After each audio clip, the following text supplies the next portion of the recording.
So look, if you want to grow your wealth, your income, and increase the amount of time off, then these are the shortcuts that can help. Welcome to the Wealth Creation Podcast. And welcome everybody, it's Dan. I do hope you're well today. Welcome to the podcast show. So in this session, this came about because I was having a conversation with a chap earlier on, a friend of mine. And we were talking about social media and its effectiveness. And we were talking about how what most people tend to do is they start doing some social media marketing. They're really motivated, they're all gung-ho, they create a lot of content and then they post that out. And for the next month, they kind of don't get the result that they're looking for. So what they then do, because they're not getting the result, is that they actually stop and don't do any more. And then what happens is they'll go do something else, and that something else is then successful. And it's like, no, that's actually not quite right. That something else isn't being successful. It's just that the lead times for the social media marketing to actually kick in is probably a month or two. And if your sales cycle, how long it takes for someone to see what you do and make a decision, let's say that's 2 or 3 months. Sometimes it can be a year, sometimes it can be a few years. We've had sales cycles of a few years before in previous industries. And so you've got to be consistent all the way through that sales cycle. So if your sales cycle for your product or service from someone first finding it is 3 months and you're doing a month's worth of content, you've actually not got enough content to fulfill that client's need for 3 months worth of a sales cycle. Because during that time, they're researching you, they're researching competitors, they're seeing what the other options are, they're checking out the price, seeing who's better, seeing who's worse, seeing who's cheaper, etc., etc. So you have to understand that the sales cycle in your business, it might be longer than the period of content that you've actually got going out. So then you go and you go do networking, let's say, and networking does work. And I'm not saying it wouldn't work, but it works even better when you've actually got content going out for the last 3 months or the last 5 years, because you walk in a room, people already know who you are. And I've experienced this, and it's just simply the most weirdest feeling ever. And you can see people looking at you and you're like, uh-oh, what have I done in a past life? Because someone's coming to get me. And it's like, are you Dan? Are you Dan? And it's like, it's just so weird. But it happens, and that's, we love it when it happens, by the way. It's really good for the ego. And it's also really good for business as well. It's better for people to know who you are before you walk in the room than you having to introduce yourself, if that makes sense. So you have to understand that this sales cycle that you've got in your business, it might be longer than the period of content you've got going out. And it's really easy to get burnt out, which moves us nicely onto consistency as well, because you have to be consistent when you're putting content out. And in fact, if you're recording 6 pieces of content, I would rather you release that piece of content 1 per week for the next 6 weeks. Now you've got 6 weeks of content, and consistently every Monday at say 12 noon. Brilliant. I would rather you do that than 6 pieces of content that goes out for the next 6 days, and then because you're exhausted, you don't want to do it, something's cropped up, you go away on holiday, and you haven't got time to do it anymore, then you end up with 6 pieces of content and nothing else going out. That's very, very inconsistent. And it's really tempting to, I'm going to do this content, I'm going to put it all out for the next 6 days, and in 6 days I'll put some more content out. Very rarely happens. I can tell you from experience, we're all gung-ho at the start of the year, like we are again this year, and then we tire off in the middle of the year because it's summer, and then we kind of get back into it because we're heading into autumn and into the winter months, and our content picks up and our number of leads picks up as well. Why do you think that is? It's not because people are taking time off in summer, it's because we are inconsistent in summer, and it happens every single year. Best intentions and all that of, no, we definitely do it. It's warm outside, we've got a swimming pool, we've got the beach, we've got all the beach bars. We're not creating content. So we have to get into the habit of May and June actually creating content weeks in advance that we can then schedule weeks in advance. So we've always got a consistent amount of content going out. Your clients need you to be consistent. If you are inconsistent, your clients will pick somebody else who is consistent. And obviously, being consistent on creating content is really, really challenging. That's why we use the 90-10 rule, which is you be the talent, you be in front of a camera, you record your live streams, send everything to us, and we'll do the other 90%, which, pulls out all the little short videos, puts them out across social media, schedules them all, call to actions, titles, descriptions, thumbnails if needed, and so on. All that should be done by somebody else and not be done by you. because the only way of staying consistent is for you just to do the good bits that you enjoy, which is face on camera. No one else can do that. You have to do that. You might have some staff that can do that on your organization's behalf. But again, people buy from people they know, like, and trust. And in other words, you, especially for small businesses, you need to get your face in front of a camera.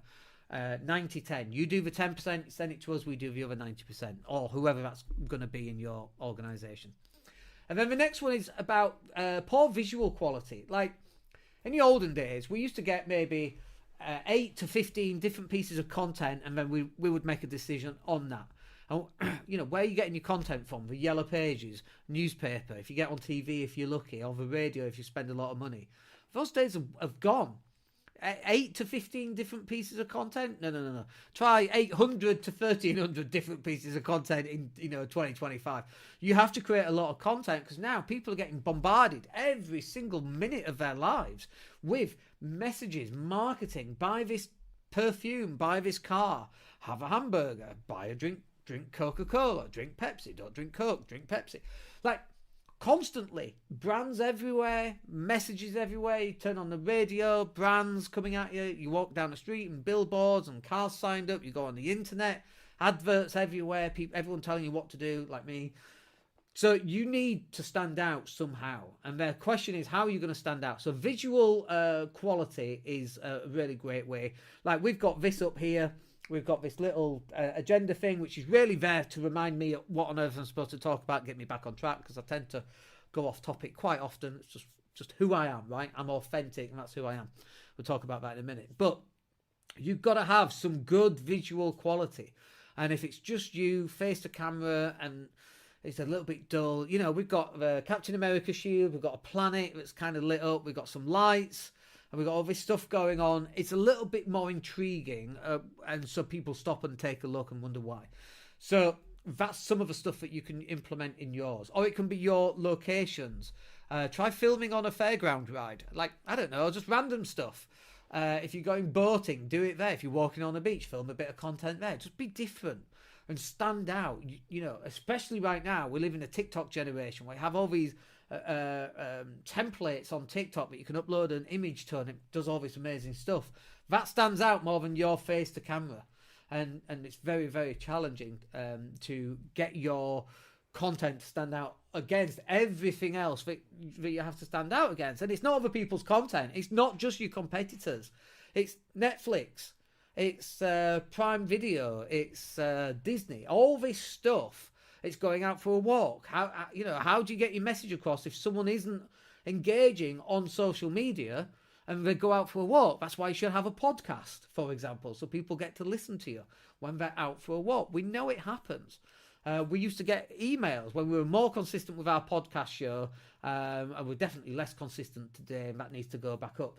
But we would get messages from people. Hey, you've not done one for a while. I miss your voice. Like, you missed this, for God's sake? Like, what even is that about? I have no idea. But that's what we got. Next one then is about just you being you, about being more authentic. People love authenticity. And when I first started doing my videos, I would try and create a studio. I was in a suit and tie, for God's sake. I was trying to make it like a new studio. And, that's not what people want these days. People want you. I did a piece of content today doing some CrossFit muscle cleans.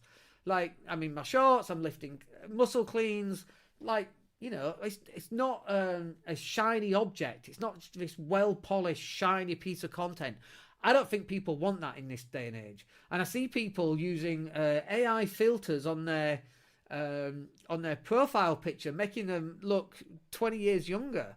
It's like, what are you doing? That's not authentic. That's the opposite of authentic. You are you, be more you. Get out in front of as many people as you can. Don't try to be somebody that you're not. People see Tony Robbins and go, I'm going to be Tony Robbins. Woo! Say yeah! Like, no. Stop. Be you. Talk like you talk. I'll go all Yorkshire now. Talk like you talk and just be you, You be more you. That's what people want, because there's only one version of you on this planet, and so you should be more you. And I say it in almost every podcast, by the way. But being authentic is very, very powerful for you to build your brand upon, because it builds such a significant level of trust inherent in that relationship that this person now has with you. Even though you might not know they exist, they have a relationship with you, even though you don't have a relationship with them yet, because they're not a customer. Like, imagine how bizarre that actually sounds. This person, this random stranger, you listening to me, has a relationship with me, and I don't even know you exist yet. So come and say hello. And then I wouldn't get to know you exist, and then we can engage and see how we can help each other and so on. That's how it's supposed to work, and be authentic while you're doing that. All right, I hope you find that useful. We'll catch up with you on the next one. Have a wicked day in the meantime, and we'll speak soon. Take care. Hey, it's Dan here. Thank you for listening. Really appreciate each and every one of you. Please click like or subscribe to the entire podcast.